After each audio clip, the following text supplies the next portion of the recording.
أينما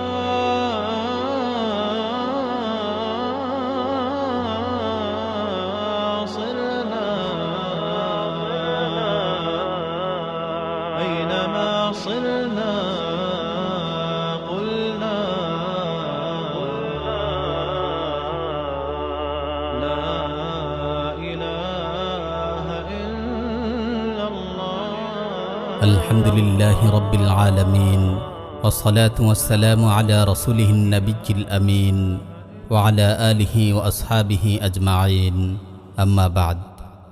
গত পর্বে আমরা তাওহীদুল উলুহিয়ার পরিচয় ও তার প্রকার নিয়ে আলোচনা করেছি। এই তিন প্রকারের মধ্যে সর্বাধিক অনালোচিত হল তাওহীদুল হাকিমিয়া। বর্তমানে এই তাওহীদের ব্যাপারে সবচেয়ে বেশি গাফলতি দেখা যাচ্ছে, ফলে উম্মার এক বড় অংশ শিরকের চোরাবালিতে আটকে যাচ্ছে।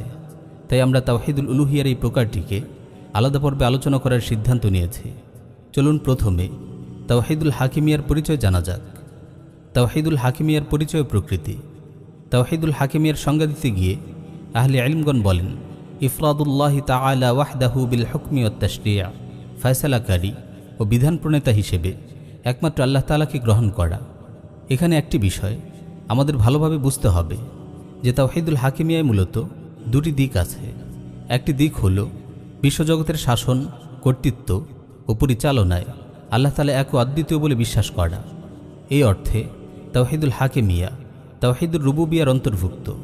আল্লাহ তাআলা বলেন, আলা লাহুল খালকু ওয়াল আমর তাবারাকাল্লাহু রাব্বুল আলামিন। জেনে রেখো, সৃষ্টি ও কর্তৃত্ব তারই, মহিমাময়, সকল জাহানের রব আল্লাহ। অপর আয়াতে আল্লাহ তাআলা বলেন, ওয়ালা ইউশরিকু ফি হুকমিহি আহাদা, তিনি কাউকেও আপন কর্তৃত্বে শরিক করেন না।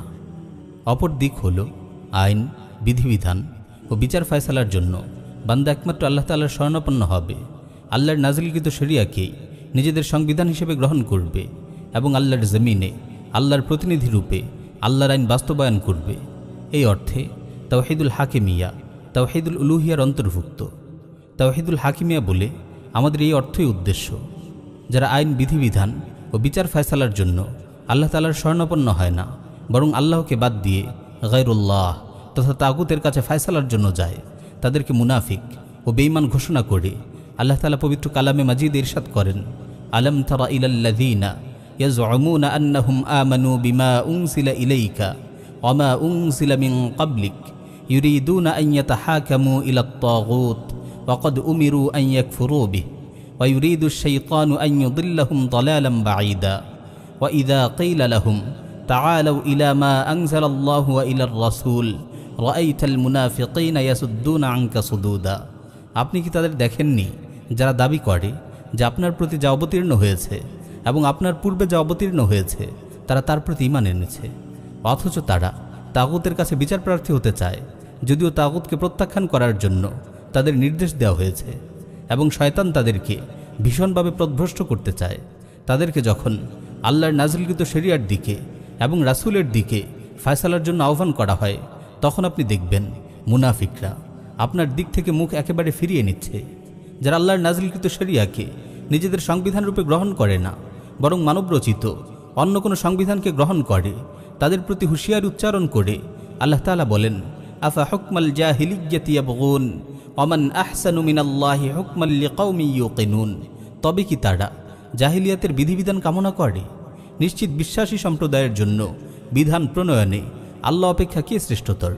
অপর আয়াতে আল্লাহ তাআলা আরও বলছেন, আফা গায়রাল্লাহি আবতাগি হাকামান ওয়া হুয়াল্লাযী আনজালা ইলাইকুমুল কিতাবা মুফাসসালা। হে নবী, আপনি বলুন, তবে কি আমি আল্লাহ ব্যতীত অন্য কাউকে ফয়সালাকারী মানব, যদিও তিনিই তোমাদের প্রতি সুস্পষ্ট কিতাব অবতীর্ণ করেছেন? যতক্ষণ না বান্দা জীবনের প্রতিটি ক্ষেত্রে আল্লাহর নাজিলকৃত শরিয়াকে নিজের একমাত্র সংবিধান হিসেবে গ্রহণ ও বাস্তবায়ন করছে, সে মুমিন হতে পারবে না। এই ঘোষণা দিয়ে আল্লাহ তাআলা বলেন, ফালা ওয়া রাব্বিকা লা ইউমিনুনা হাত্তা ইউহাক্কিমুকা ফীমা শাজারা বাইনাহুম সুম্মা লা ইয়াজিদু ফি আনফুসিহিম হারাজাম মিম্মা কাযাইতা ওয়া ইউসাল্লিমু তাসলিমা। কিন্তু না, তোমার রবের শপথ, তারা মুমিন হবে না যতক্ষণ পর্যন্ত তারা তাদের বিবাদ বিসম্বাদের বিচার ভার তোমার উপর অর্পণ না করে, অতঃপর তোমার সিদ্ধান্ত সম্বন্ধে তাদের মনে কোনো দ্বিধা না থাকে এবং সর্বান্তকরণে তা মেনে নেয়। যারা আল্লাহর নাজিলকৃত শরিয়া অনুযায়ী বিচার ও শাসন কার্য পরিচালনা করে না এবং যারা আল্লাহর জমিনে আল্লাহর আইন বাস্তবায়ন করে না তাদেরকে সুস্পষ্টভাবে কাফের ঘোষণা করে আল্লাহ তাআলা পবিত্র কালামে মাজিদ ইরশাদ করেন, ওয়ামাল্লাম ইয়াহকুম বিমা আনজালাল্লাহ ফাউলাইকা হুমুল কাফিরুন। যারা আল্লাহর নাজিলকৃত শরিয়া অনুযায়ী বিচার ফায়সালা করে না তারাই তো কাফির। মনে রাখতে হবে, আমাদের এই তাওহীদুল হাকিমিয়া থেকে মূলত দ্বিতীয় অর্থই উদ্দেশ্য, অর্থাৎ তাওহীদুল হাকিমিয়ার যে অর্থ তাওহীদুল উলুহিয়ার অন্তর্ভুক্ত। প্রথম অর্থ যেটি তাওহীদুর রুবুবিয়ার অন্তর্ভুক্ত সেটি আসল উদ্দেশ্য নয়, কারণ বিশ্বজগৎ যিনি সৃষ্টি করেছেন, যিনি এর পালনকর্তা ও রিজিক দাতা, তিনি তো শাসন ও কর্তৃত্বের একমাত্র মালিক হবেন। এটি মানুষের ফিতরাত ও স্বভাবে আছে। নিছক বিকৃত স্বভাব ও নষ্ট বুদ্ধির মানুষ ছাড়া কেউ গায়রুল্লাহকে বিশ্বজগতের শাসন ও কর্তৃত্বে শরিক করতে পারে না। কোনো গায়রুল্লাহর বিধান দেওয়ার ক্ষমতা আছে একথা ভাবতেও পারে না। মানুষ যেখানে ভুল করে সেটি হলো তারা আল্লাহর নাজিলকৃত শরিয়াকে জীবন বিধান হিসেবে গ্রহণ করে না, বরং কেউ নিজেরাই রবের আসনে বসে বিধিবিধান প্রণয়ন করে। আবার কেউ গায়রুল্লাহ ও তাগুত রচিত আইনকে নিজেদের সংবিধান হিসেবে গ্রহণ করে নেয়। এভাবে তারা ঈমানের গণ্ডি থেকে বের হয়ে মুশরিক হয়ে যায়। নাউযুবিল্লাহি মিন যালিক। আল্লাহ তাআলা আমাদের সবাইকে এই ধরনের গুনাহ থেকে হেফাজত করুন। এবার আমরা তাওহীদুল হাকিমিয়া থেকে বিচ্যুতির কিছু ধরন নিয়ে আলোচনা করব। তাওহীদুল হাকিমিয়া থেকে বিচ্যুতির ধরন: কেউ যদি আল্লাহ রাব্বুল আলামিনকে একমাত্র বিধানদাতা হিসেবে মেনে না নেয় এবং গায়রুল্লাহর বিধান দেওয়ার অধিকার আছে মনে করে, তবে নিঃসন্দেহে সে কাফির। যারা জেনে বুঝে আল্লাহর নাজিলকৃত শরিয়া বাদ দিয়ে মানুষের হাতে গড়া সংবিধান দিয়ে বিচার ও শাসন কার্য পরিচালনা করে, তারা ঈমানের গণ্ডি থেকে বের হয়ে কাফির হয়ে যায়। যে ব্যক্তি জেনে বুঝে স্বেচ্ছায় আল্লাহর নাজিলকৃত শরিয়া বাদ দিয়ে মানবরচিত কোনো সংবিধানের কাছে বিচার নিয়ে যায়, সে কুফরিতে লিপ্ত হয়। যারা আল্লাহর হালালকৃত কোনো বস্তুকে হারাম করে এবং আল্লাহর হারামকৃত কোনো বস্তুকে হালাল করে, তারা কুফরিতে লিপ্ত হয়। মুসলিম উম্মাকে তাওহীদুল হাকিমিয়া থেকে বিচ্যুত করার জন্য কাফিররা যত ফাঁদ পেতেছে, তার মধ্যে সবচেয়ে জঘন্য ও মারাত্মক ফাঁদ হল গণতন্ত্র। প্রিয় ভাই, তাওহীদুল হাকিমিয়ার আলোকে আপনারা নিশ্চয়ই বুঝতে পেরেছেন গণতন্ত্র হল নির্ভেজাল শিরক। একটু চিন্তা করে দেখুন, গণতন্ত্র কিভাবে আজ লক্ষ লক্ষ অবুঝ মুসলিমকে তাওহীদ থেকে বিচ্যুত করছে এবং শিরকের পথে নিয়ে যাচ্ছে। শিরকি গণতন্ত্র নিয়ে বিস্তারিত জানতে দেখুন উম্মা নিউজ কর্তৃক নির্মিত শর্ট ডকুমেন্টারি গণতন্ত্র একটি কুফরি জীবন ব্যবস্থা। তাওহীদুল হাকিমিয়া নিয়ে দায়ী ভাইদের ভ্রান্ত মানহাজ। বড় আশ্চর্যের কথা হলো, আমাদের অধিকাংশ দায়ী ভাই সহিহ আকীদার দাওয়াত দেওয়ার দাবি তো করেন, কিন্তু পরিপূর্ণ তাওহীদের দাওয়াত দেন না। তারা তাওহীদুল উলুহিয়ার কথা তো বলেন, কিন্তু তাওহীদুল হাকিমিয়ার কথা লুকিয়ে রাখেন। আল্লাহ মালুম এই মডারেট দাওয়াত তারা কোথায় পেলেন। তাগুত সরকার মন খারাপ করবে এই ভয়ে কি তারা তাওহীদের এই গুরুত্বপূর্ণ অঙ্গ ছাঁটাই করে ফেলেছেন? বাংলার লক্ষ লক্ষ মানুষ তাওহীদুল হাকিমিয়া সম্পর্কে কিছুই জানে না, ফলে তারা নিজেদের অজান্তেই শিরকে লিপ্ত হচ্ছে, ঈমান হারা হচ্ছে। এত মানুষের শিরকের দায়ভার কি আপনাদের ঘাড়ে চাপবে না? হাসরের ময়দানে আপনারা আল্লাহকে কি জবাব দেবেন? খণ্ডিত তাওহীদের দাওয়াত দেওয়ার এই অনুমতি ইসলামে আপনারা কোথায় পেয়েছেন? কেবল তাগুত সরকারকে সন্তুষ্ট রাখার জন্য, নিজেদের দুনিয়াবী সুবিধা ও আরাম আয়েশকে টিকিয়ে রাখার জন্য সহিহ আকীদার দাওয়াতের নামে মুসলিম ভাইদের সঙ্গে কেমন খেয়ানত! আমাদের সবচেয়ে বেশি দুঃখ লাগে, পূর্ণাঙ্গ তাওহীদের দাওয়াত তো তারা নিজেরা দেনই না। তাগুতের রক্তচক্ষু উপেক্ষা করে কেউ এই দাওয়াত দিলে তারা তাদেরকে খারেজি ও জঙ্গি বলে আখ্যায়িত করেন। আল্লাহ তাআলা আমাদের এমন খেয়ানত থেকে রক্ষা করুন। প্রিয় ভাই, রাসূলুল্লাহর দাওয়াত কেমন কষ্টের ছিল, কতটা ঝুঁকিপূর্ণ ছিল। তাওহীদের দাওয়াত দিতে গিয়ে তিনি কত কষ্ট সহ্য করেছেন। এসব বিষয় নিয়ে আমরা এই সিরিজের ভূমিকায় কিছু আলোচনা করেছি, প্রয়োজনে আবার দেখে নেওয়ার আহ্বান করছি। আমরা যদি রাসূল সাল্লাল্লাহু আলাইহি ওয়াসাল্লামের মতো পরিপূর্ণ তাওহীদের দাওয়াত দিতাম, তাহলে আজ আমাদেরও বিপদসংকুল পথ পাড়ি দিতে হতো।